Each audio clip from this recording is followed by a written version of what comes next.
All that pricing stuff, I think it's fantastic. I just want to get it sorted out once and for all.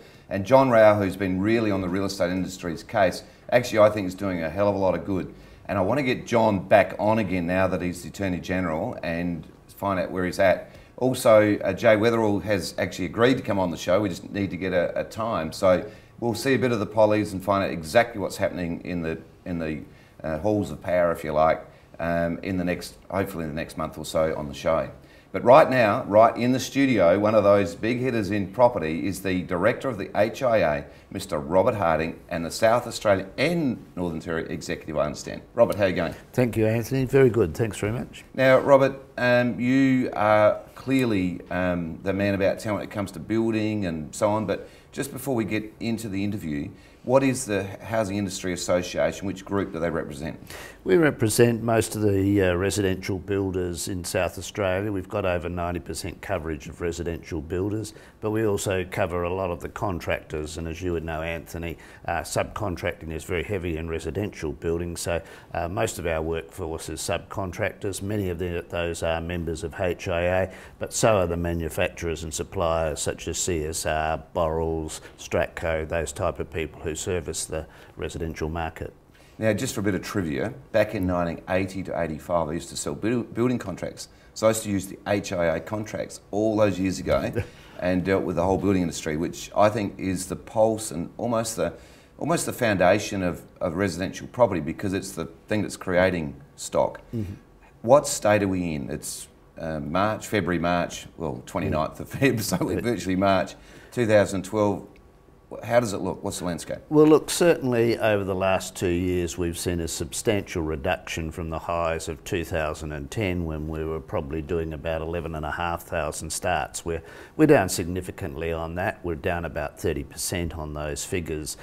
So that's a little bit of a concern, because in the past we were building to demand. We are now building below demand. So if that continues for very long, that will put pressure on rents, and it will also put pressure on prices, not only of new homes but established homes. So we'd like to see us getting back to probably somewhere around about 10,500 starts. Now, Robert, I'm going to ask some hard questions, and hopefully, but it's stuff that I'm actually keen to understand.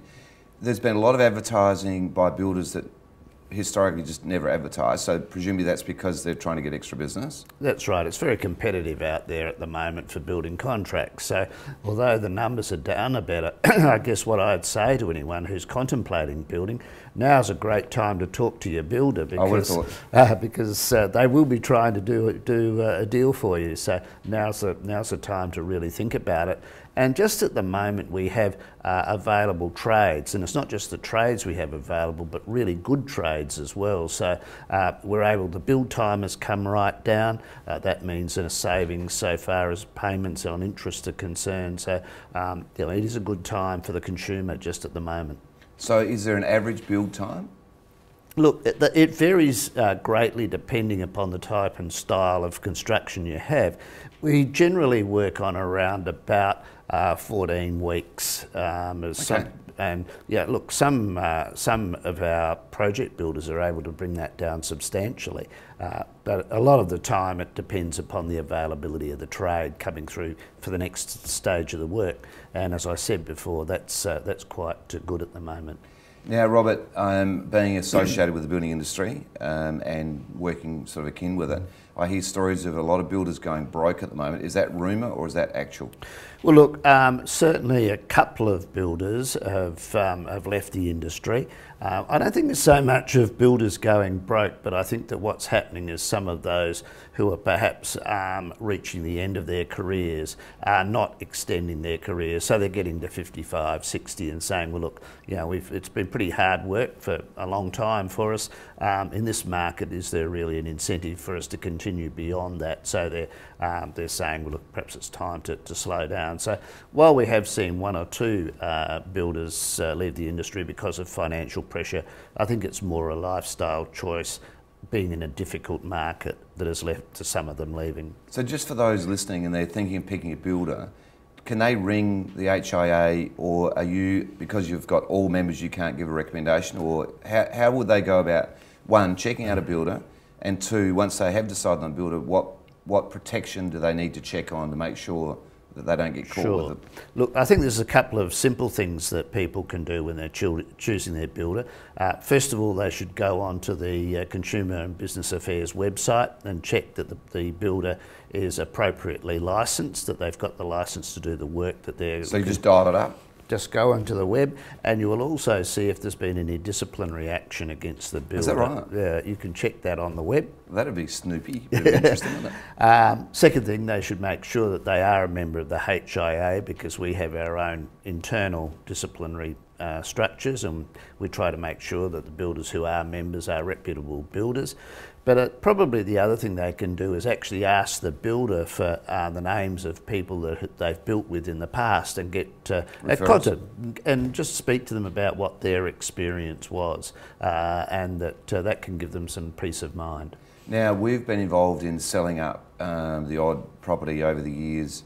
There is an insurance policy against builders going broke. Is that a compulsory one? And do they need to check that certificate? Yes, look, the legislation requires a builder, if they're doing anything over $12,000, to take out a policy of insurance, which is known as homeowners warranty insurance.